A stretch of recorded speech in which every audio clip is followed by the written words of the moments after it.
featuring ABN and FLSU Lokban. Kahit nandito na ako sa manlupalop ng mundo, dito dala-dala ko ang obligasyon ko sa inyo na bigyan kayo ng magandang buhay dahil magkulang niyo ako. Hindi mo ako naiintindihan. Hindi ko hinihingi lahat ng binigay niyo sa amin.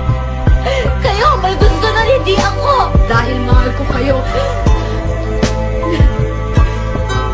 Mahal ko kayo.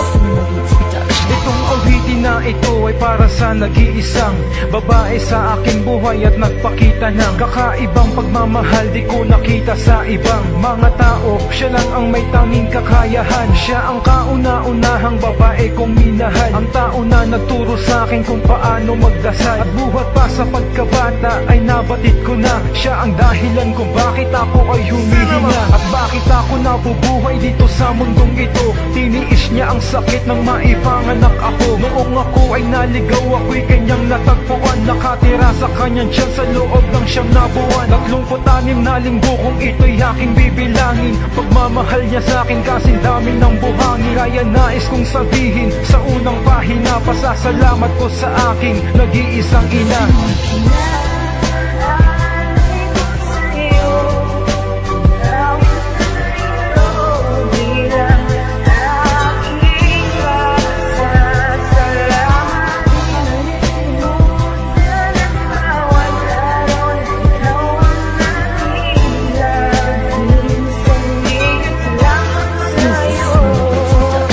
Salamat ko sa'yo, alam kong hindi pa sapat. Sa isang beses kong paglubog, 3 beses mo binuhat. Sa kabila ng kamalian ko, ina ako ayo. Pinagpasensyahan ba ko sa akin mo pa binulong na maging mabuting tao at maging huwaran. Sa lahat ng nanay ay ikaw ang dapat natularan. Ika'y aking sasamahan kahit pa sa hanggang dulo. Pinatawad mo ako sa katigasan ko ng ulo. Ang gumagamot sa sugat ko kapag nadadapa ay ang haplos ng pagmamahal mo't pag-aaruga. Ikaw ang nagsilbi kong buhay sa bawat kabanata. Tinuruan mo ako kung ano ang mali at tama. Akin ang tinatamasa ang mga ginto mong payo. Maging bata sa lahat-lahat ng mga kapwa-tao. Ikaw ang ilang ng tahanan sa madilim kong buhay. Tanggapin mo ang pasasalamat ko, aking nanay.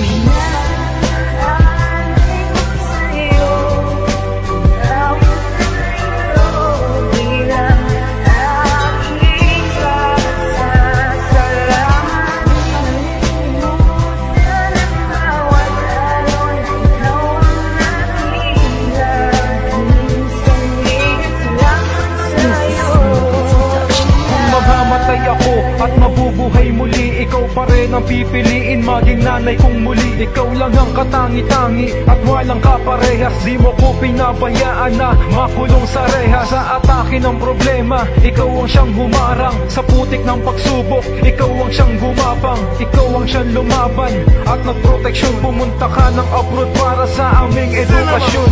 Maging sa akin tatay, mabuti kang asawa. Di mo kami iniwanan sa hirap man o ginawa. Hindi ka na nagsawang puna ng pagkukulang. Patawad sa oras na hindi kita ginalang. Isinaalang-alang mo pa rin na maging nanay. Ikaw ang siyang patnubay at sa akin umalalay. Kaya para sa'yo ako'y nangarap na ngayon. Salamat sa iyo ina at sa Panginoon.